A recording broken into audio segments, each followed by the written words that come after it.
We've discussed many times, you wrote the first check into OpenAI.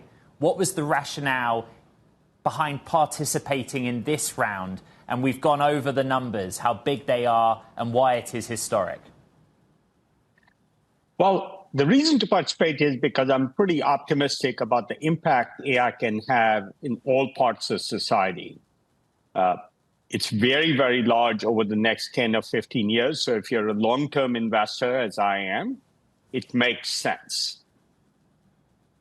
You have a fiduciary duty to your LPs, and you are a long-term investor.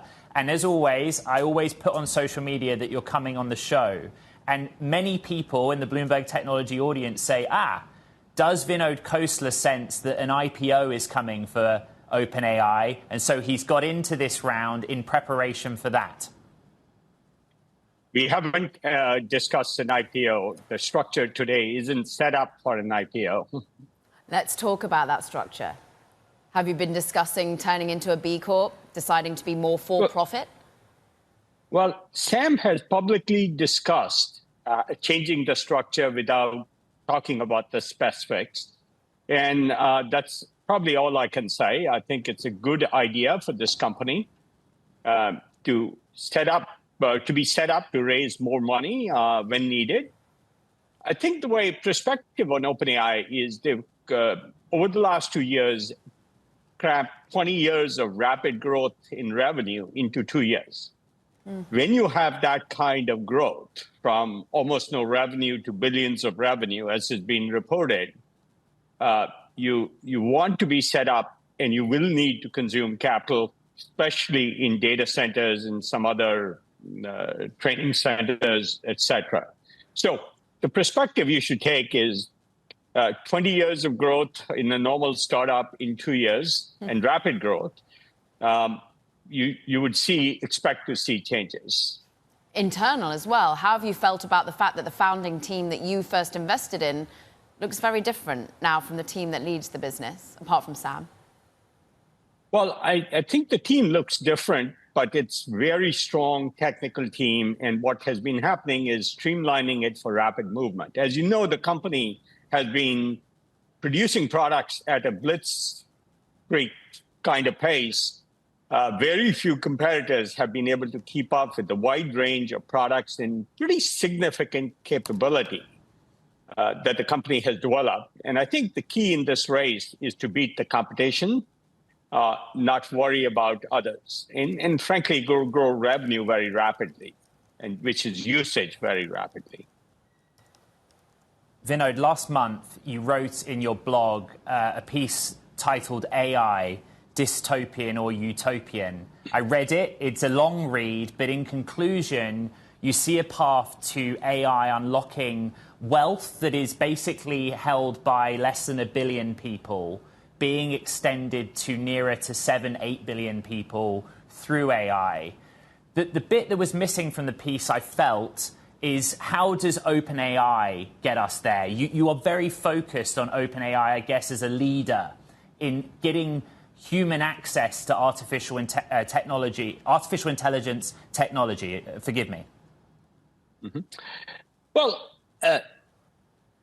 what I spoke to in this piece is AI and addressed some of the critics' concerns about the dystopian things that might happen. And I'm not saying there's no risk, but I addressed all of them fairly specifically, and then talk about the abundance it can provide.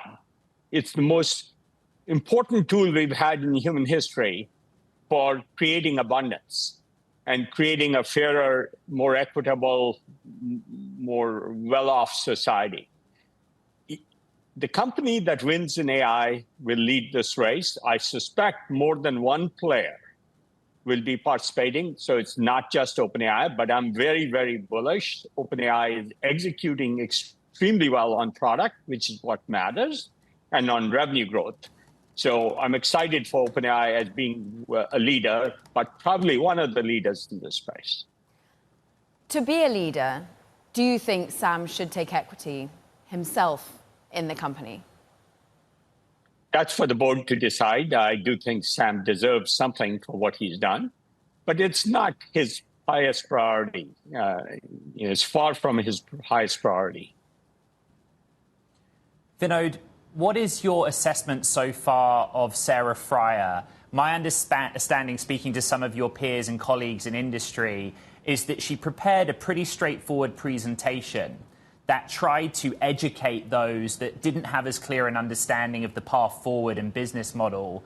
And actually, a lot of investors got it. They looked at the presentation and went, OK, we're on board with this. What was your reaction to her and to that?